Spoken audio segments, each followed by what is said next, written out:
once ruled the world. It was the empire on which the sun never set. Its vast territory stretched across every continent.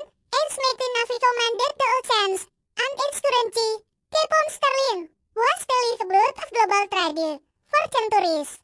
The Britain operated under only fundamental belief that the world was a complex system of levers and pulleys, and that with the rigid torque, the rigid pressure, the balance of power could always be maintained.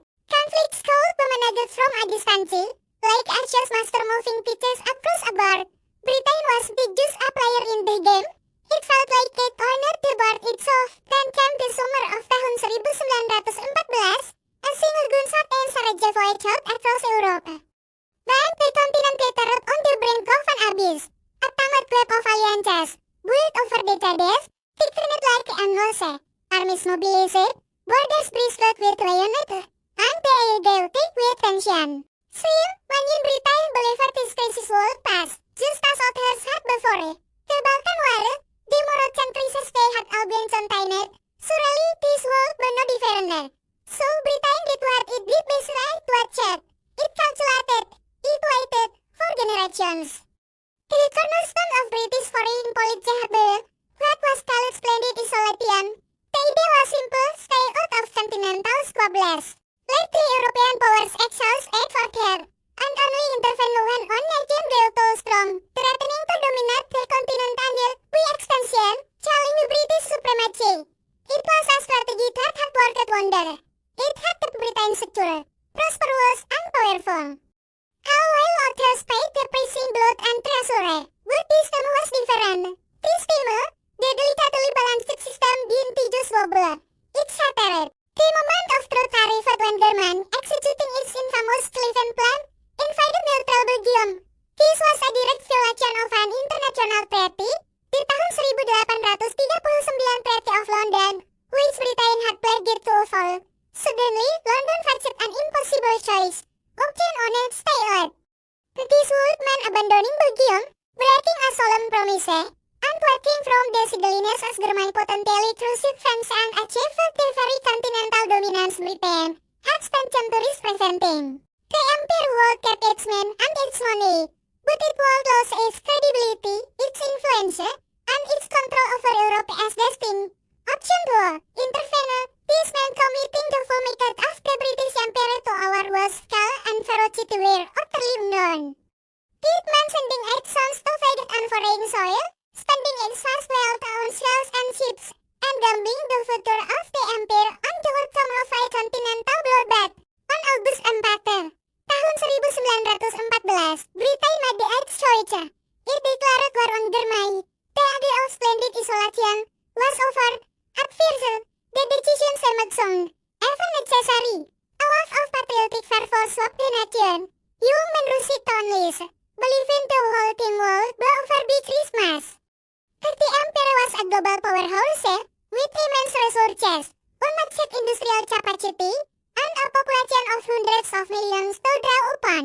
Britain was confident. It believed this would be assured. Sharp, decisive conflicts are a part of the limited wars of the 19th century, just on a slightly larger scale. The war would be manageable. It was none of those things.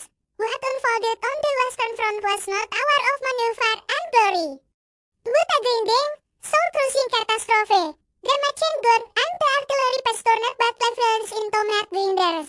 Armies dug into the earth, creating a hellish landscape of trenches, mud, and barbed wire that stretched from the Swiss border to the North Sea.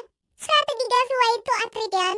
Victory was measured in territory gained, but in the number of enemy soldiers killed. It was our where industry replaced generalship, where the ability to produce more shells, more guns, and more bodies became the only metric that mattered. The conflict was the confined to France and Flanders. It was a true world war. The British Empire fought on multiple fronts, a testament to its global reach. Its soldiers were in the scorching deserts of the Middle East, fighting the Ottoman Empire. They were in the rugged terrain of the Balkan, the jungles of Africa, and the remote islands of the Pacific, the Royal Navy. To the pride of the nation, blockaded Germany fought desperate battles against Kuwait in the cold, the waters of the Atlantic. They were daring millions, not just soldiers from Britain, but from Canada, Australia, New Zealand, India, and Africa. Entire societies were mobilized for the war effort. Women took over factories, economies were redirected, and every aspect of life was subordinated to the singular goal of victory. After 4 long, brutal years, victory finally came in November tahun 1918.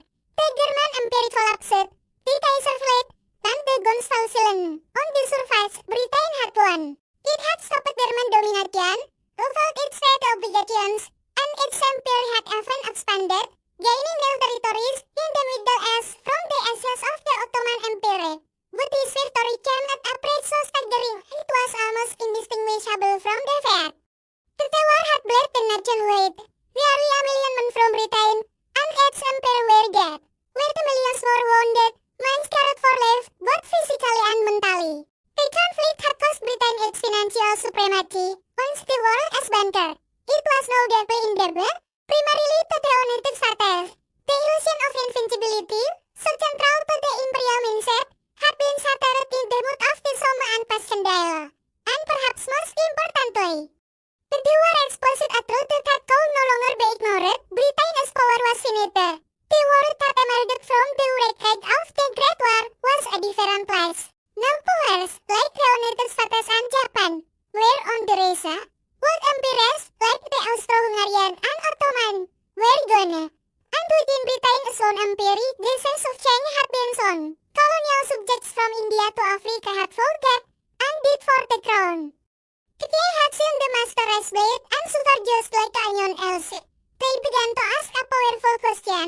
If they were worthy enough to devour the empire, why weren't they worthy enough to rule themselves?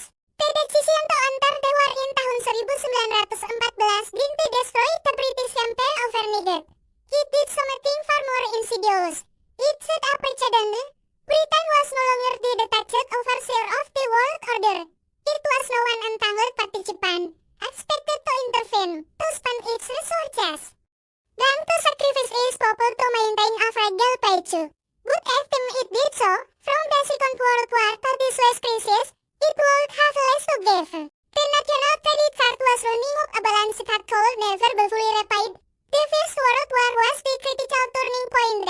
It marks the precise moment Britain stopped expanding its power and began the long, painful process of managing its decline.